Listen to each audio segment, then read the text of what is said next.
Legacy is dead! Says the player that only drafts at the local game store once every 3 weeks and scrolls through Reddit occasionally and gets annoyed at the price of Gaia's Cradle for his commander deck.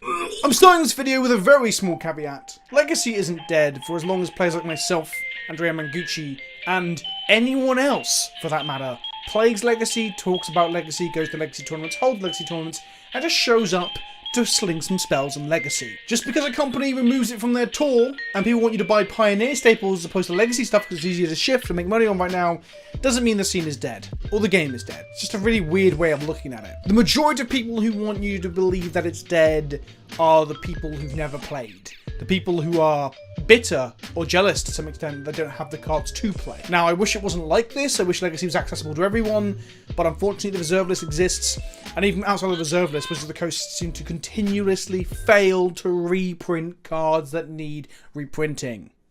One more caveat before we begin. I defended the Mystery Booster product as a product that people may not necessarily want or need in their lives, therefore it's not necessarily for them. It's for people like me who are looking forward to drafting it at Magic Fests. The problem is this is some sort of 1,000 card set with no reprints of fetch lands in it. I know they wouldn't have brought the price down, but just put them wherever you can. Why won't you reprint fetch lands, you cowards? And on that note, welcome to another episode of LOLWUT, the series where I explore combo decks in non-rotating formats and maybe in the future possibly standard, that people know of, they've heard the name whispered at the back-end tables of the local game store, but they're too afraid to ask unless they're judged by Trevor. Trevor's the Magic player that knew Goblin Rabble Master was good before everyone else did and definitely bought them all at 50p, 100%. He's not lying, guys. He can't give you the receipts, but he's not fucking lying. Why would he lie to you? He's just so fucking good! So you're afraid to ask.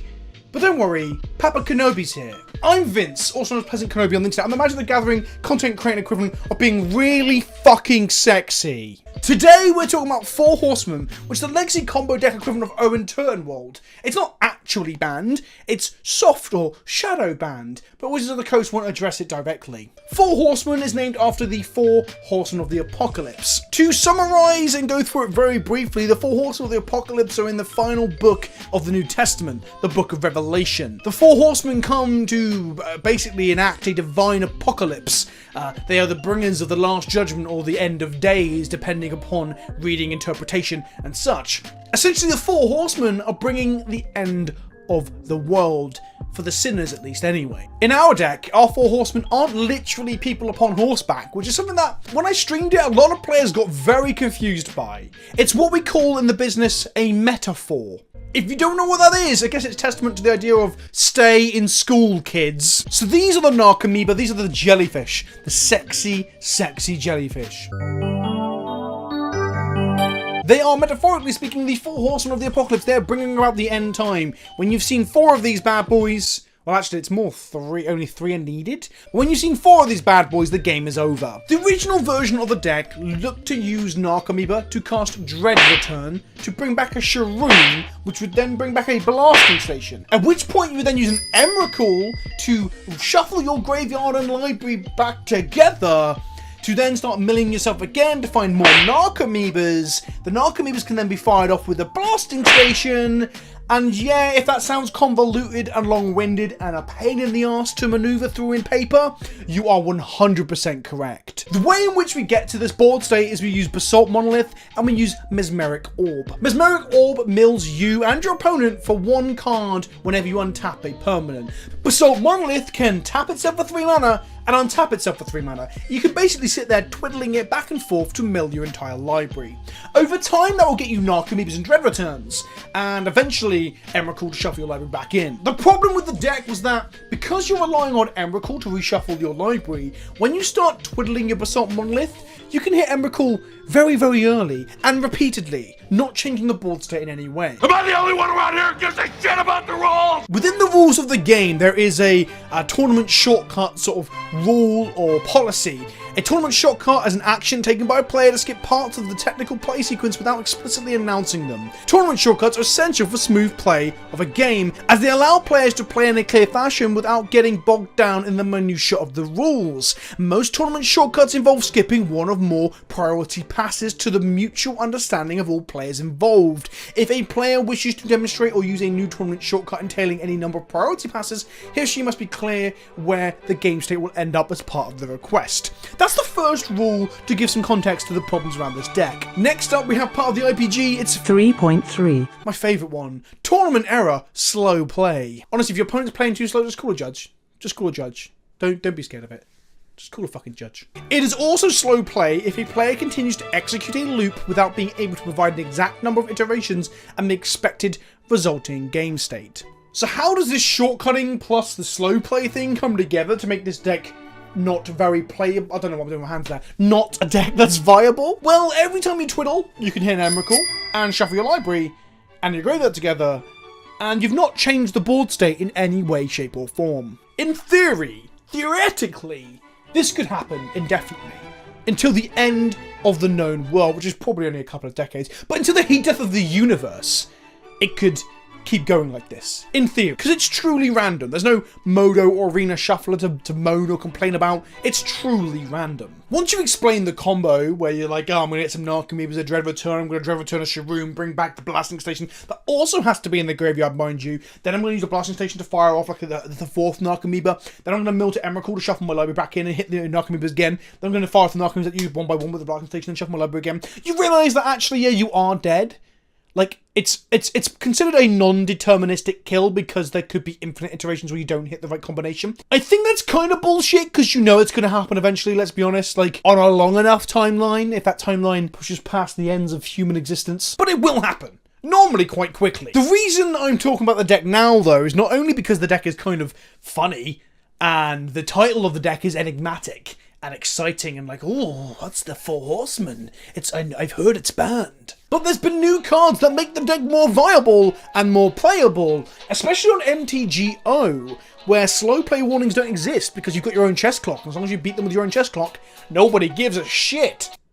Fam. M19 gave us a Desecrated Tomb, a card for 3 mana, an artifact. Whenever one or more creature cards leave your graveyard, create a 1/1 black bat creature token with flying. Not only does it make a 1/1 whenever the Narcomoeba comes to play out of your graveyard, giving you 2 1/1s instead of 1 for each Narcomoeba, but also upon reshuffling you get more bats. This means the Blasting Station kill and the ability to Dread Return is easier, but most importantly, it means that you are developing the board state even if you only hit 1 Narco, or only hit 1 Emrakul. When Emrakul shuffles back in, you still get a bat. This means that with Desecrated Tomb in play, Basalt Monolith in play, and Mesmeric Orb in play, you are developing the board state and you aren't going to get slow play warnings. The problem is you're adding a third combo piece that you have to play hardcast or Sharoom it back, I guess. So whilst not ideal, I think it's a good addition to the deck, and after playing with the deck on stream and the gameplay you're going to see in a moment, perhaps it should still be included. I skipped on it. And then with Throne of Eldraine, there were more cards than just Oko and Emery. I didn't know if you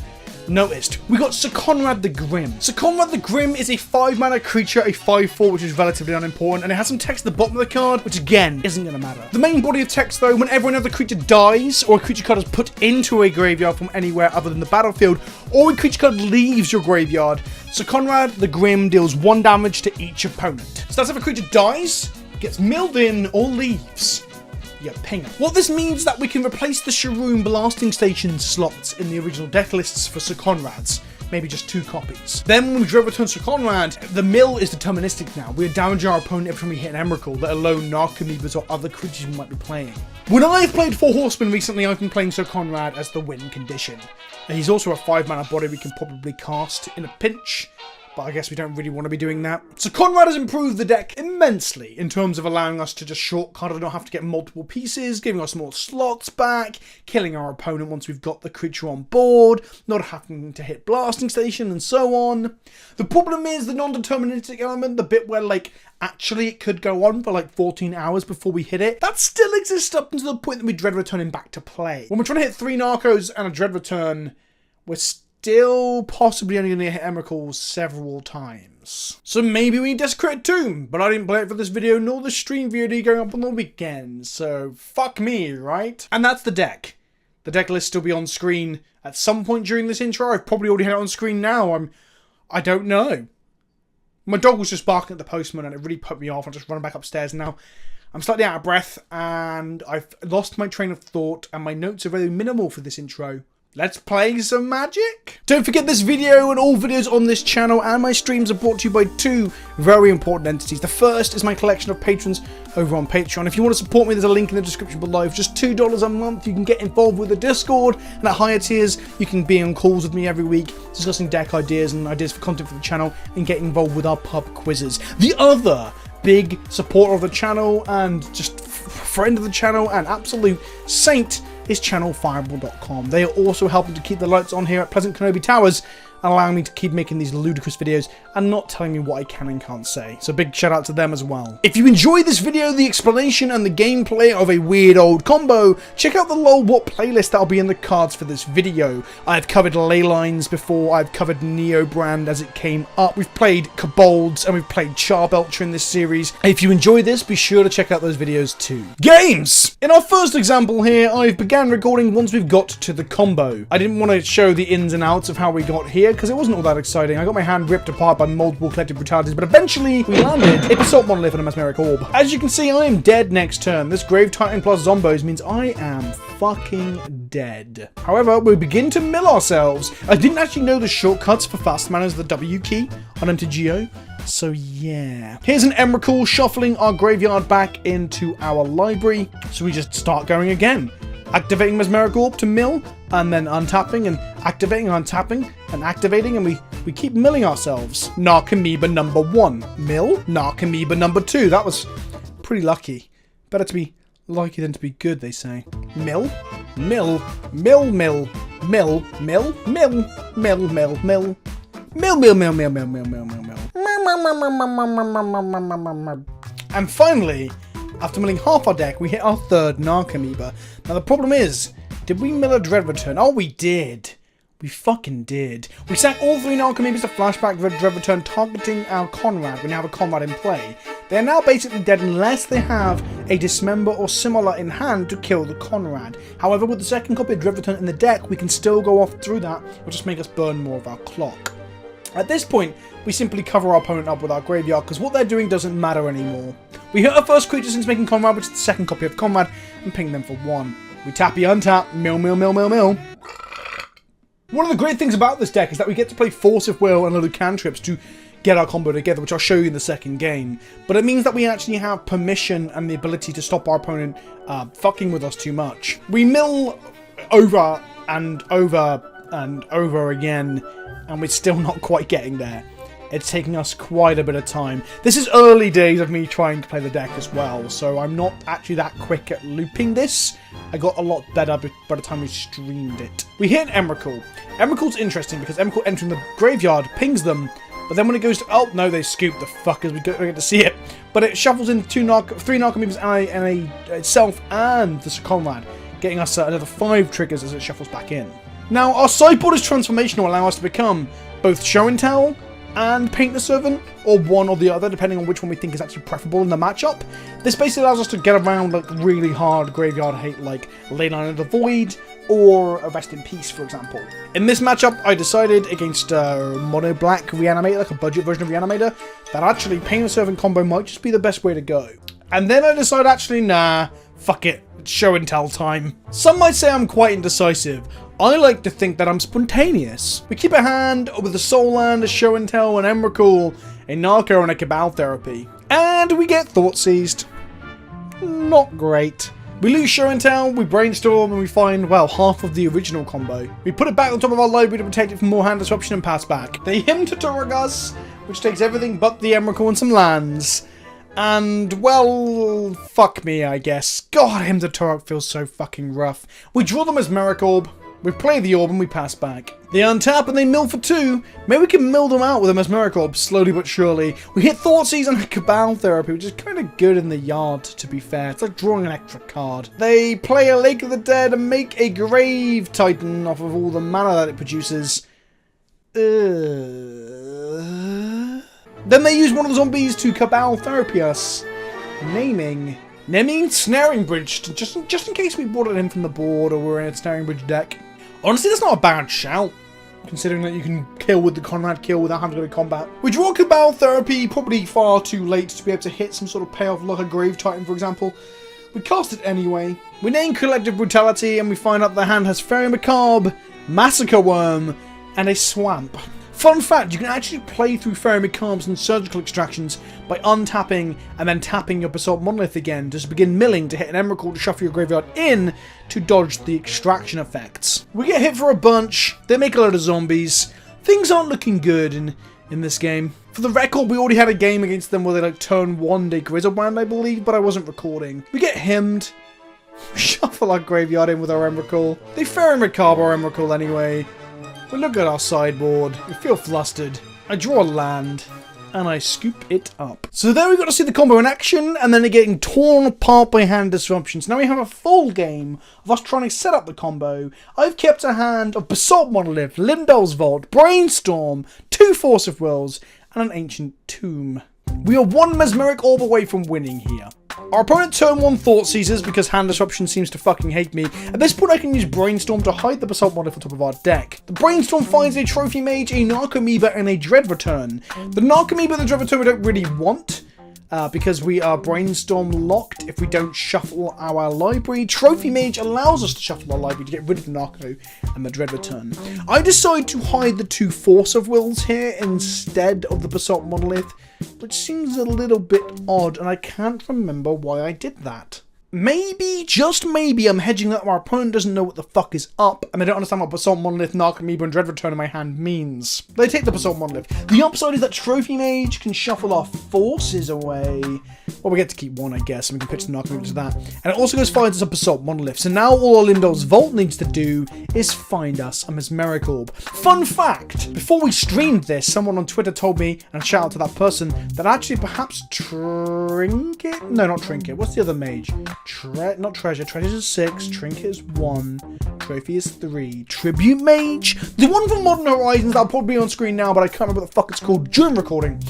It's better because it gets us not only Mesmeric Orb, but it gets us part of the Paint Servant combo out the board as well, and they were 100% correct, and now we've moved to that in the stream games. Our opponent ponders and passes the turn. The Underground Sea, Swamp, Ponder, Thoughtseize tells me that this is some variant of Storm, I'm almost certain. We drew a Limdell's Vault, which is pretty bad here, because ideally we need to be able to cast this Limdell's Vault that we already had. And fun fact, Limdell's Vault doesn't allow you to cast another Limdell's Vault if you don't have the mana for the first Limdell's Vault. So basically what I'm trying to say is that I wish that was a fucking Swamp. We cast the first part of our combo, which is the Basalt Monolith, after attacking for 2. It gets forced. So we force back, forcing pitching a Narcomoeba. Well, I should be pitching the Limdell's Vault here. Vince, don't do it. Past Vince, don't fucking do it. Yeah, that's the one. That's the... No, Vince, stop! Oh, you fucking idiot. Sometimes pushing back your old games is interesting for, well, for reasons like that, for example. I mean, we don't need the Narco, and I guess arguably the second Limdell's Vault could be cast once we find the appropriate mana for it, but I would have rather kept the Narcos in my deck for ease, I guess. 1 Limdell's Vault is all we need to find the extra combo piece. We drew a Ponder, which is pretty good. If this finds him as Miracle, we might get to combo here. It does not, of course. My guess that my opponent was on Storm is incorrect. Storm wouldn't be playing Force of Will, and it definitely wouldn't be playing Baleful Strix. We decided to shuffle our library and just draw, and we randomly draw Mesmeric Orb. Because sometimes it truly is better to be lucky than good. We play the Mesmeric Orb, and we start fucking twiddling our Monolith. As a young boy, my mother told me that if I kept playing with my Monolith, I would never get anywhere in life. And here I am now, making videos for the endurance strangers on the internet where I had to twiddle my Monolith in public. We twiddle some more, and we hit a Narco. I decide upon finding a Cabal Therapy to therapy their hand to try and make sure they haven't got some interaction. I named Lightning Bolt because they kept a blue and a red mana up. I think Spell Pierce would have been a much better name. Don't know why I named Lightning Bolt there. Maybe so they couldn't bolt my...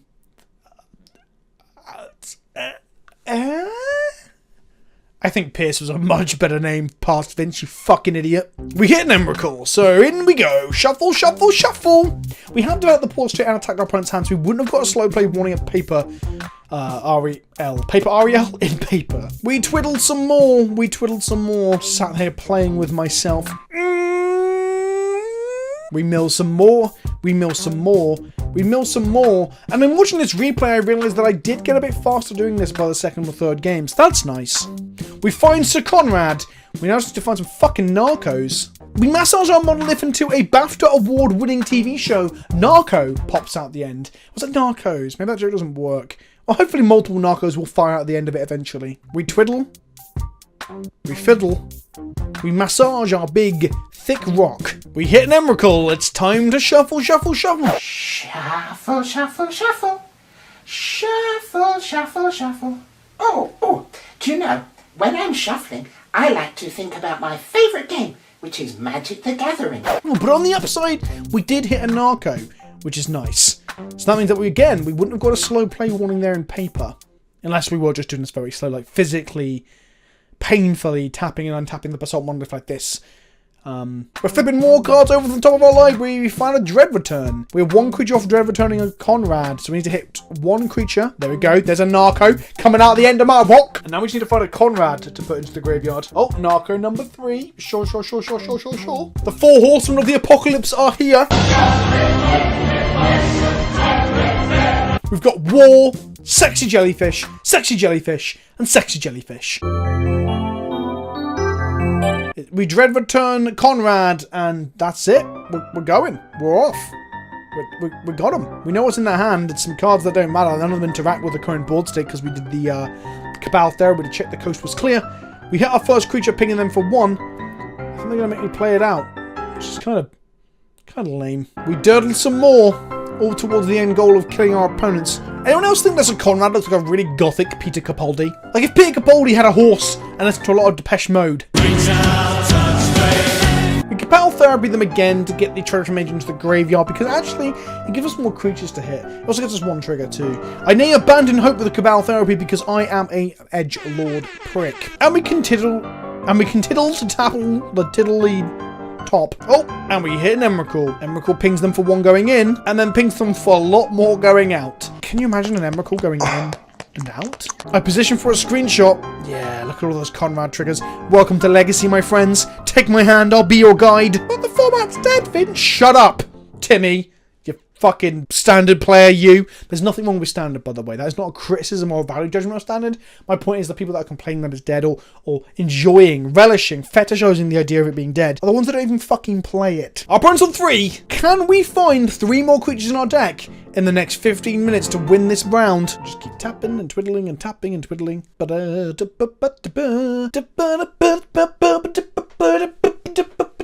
We hit another Conrad, the other 2. Oh, this is tense. This is tense, this is. We keep twiddling, twiddle. Twiddle me this, twiddle me that. Who's afraid of that big, fat Conrad twat? And at that point, in this practice round, our opponent scoops out and doesn't play their second game. So why they made us play it out to kill them for Xaxes when they weren't planning to play the second game, I do not know. But Magic players can be bitter souls. I hope you enjoyed the video showing off what the new version of 4 Horsemen can do alongside Peter Capaldi over there. If you enjoyed the video, make sure you drop a like down below, comment to let me know if there's some variant of the deck you think would be better. If I've done something like, for example, miss out the Desecrated Tomb. Also, let me know what other decks you would like me to cover in the LOLWUT series. If you want to see more gameplay, because I understand this is only like 2.5 rounds, maybe a combined 1 round once you've got all the games in with our opponents scooping out and not wanting to play a second game, then check out the stream VOD, which will be up this weekend. Hopefully this video should be out on the Friday, and the stream VOD will be out on the Sunday. So there'll be more 4 Horsemen goodness for you to peruse, just live, with me shouting more and more about dicks. I've been Vince, also known as PleasantKenobi on the internet. I hope you've enjoyed yourselves, be good to one another, and until next time, ta-ta for now.